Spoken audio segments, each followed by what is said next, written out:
La primera mentira. Cuando llegó Fidel al gobierno cubano yo tenía solo 5 años, y como todo un niño repetía todo lo que decía la maestra, pues mis padres, ambos, no hablaban de política, ellos solo sabían trabajar y trabajar. Y yo lógicamente creía todo lo que decía la maestra, y como un niño cualquiera crecí, como otros millones de niños de aquella época, pero siempre las tonterías llegan a su fin. En 1969 en Cuba se hizo una encuesta popular para subirle el precio al cigarro, que se había desaparecido desde los años 65, las cajetillas de 20 cigarrillos populares se les subiría el precio hasta los 90 centavos y el cigarro rubio llegarían a $1.20. Pero el pueblo dijo, no, pues era imposible pagarlo a ese precio con lo poco que se ganaba en Cuba en aquel entonces, el bolsillo de un obrero no podía darse ese lujo. Pagar 90 centavos diarios por una caja de cigarros supondría un gasto al mes equivalente a 27 pesos, que tendrían que salir de un sueldo que generalmente no superaba los 200 pesos. El pueblo dijo no, pero no fue un no irrevocable, la crisis del cigarro continuó y no aparecía por ninguna parte, pero, el día 12 de agosto de 1972, reapareció el desaparecido con bombos y platillos, en todos los centros de ventas del gobierno, pero a un precio de $1.60 el cigarro negro y a $2.40 el cigarro rubio. No lo quisieron a 90 centavos y tuvieron que pagarlo a $1.60, aquella fue la primera mentira que mi mente infantil logró ver en la revolución. Hasta entonces vivía con los ojos cerrados. Desde que había llegado Fidel al poder a los cubanos se les daba 2 onzas de café puro a la semana, que no andaba muy lejos de las necesidades reales, aunque en familias de 1, 2 o 3 personas, ciertamente no alcanzaba. En 1972, tras el triunfo de Salvador Allende en Chile, Fidel siempre tan regalador, de la poca cuota que le daba al pueblo cubano, le dio al pueblo de Chile media onza de café de cada cubano, y miren ustedes si ciertamente Fidel era bueno, que, tras el golpe de estado de Pinochet, siguió mandando el café a Chile, o al menos aquella media onza no volvió a la cuota del pueblo cubano, que se quedó con solo 1,5 onzas. ¡Qué bueno era Fidel! Los hermanos chilenos se seguían tomándose nuestro café, y nosotros pasando el deseo, y gritando ¡Viva Chile!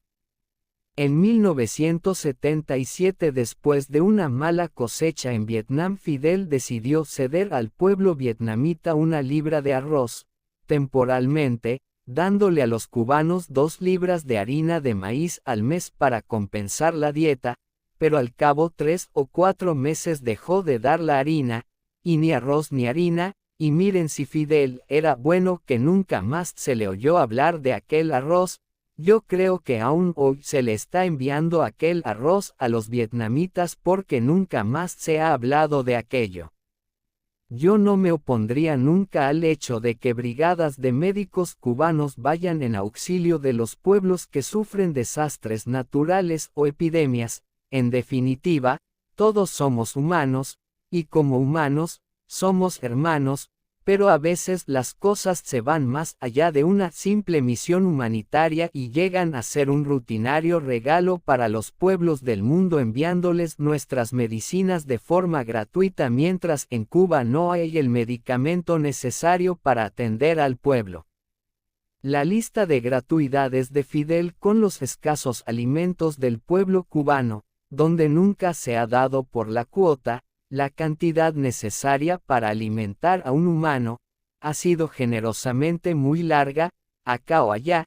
estuvo regalando lo que al pueblo no le alcanzaba, y mientras los cubanos vivían en la miseria y la más profunda escasez, otros que vivían mejor se comían lo nuestro.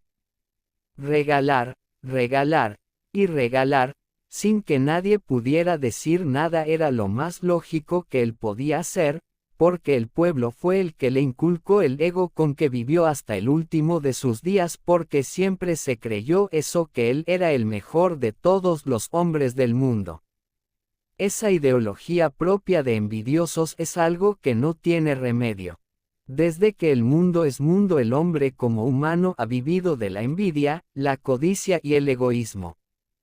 Es algo que no tiene y no tendrá remedio jamás, y nuestro invicto comandante en jefe, nunca tuvo remedio en este mundo.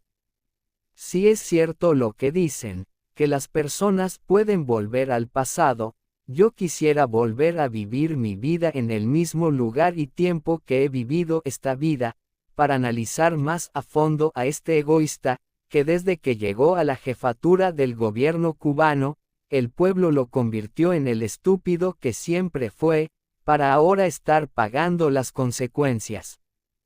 Al principio de la revolución raterocialista, la mayoría de los cubanos ponían en la puerta de sus casas un letrero hecho de metal de aluminio que decía, Fidel, esta es tu casa, pero como todo en el mundo tiene un pero, la mayor parte de aquellos que tenían el letrero puesto en su puerta, hoy día están sentados en un restaurante de Miami comiéndose un buen filete, porque en la casa de Fidel ya no tienen nada que comer.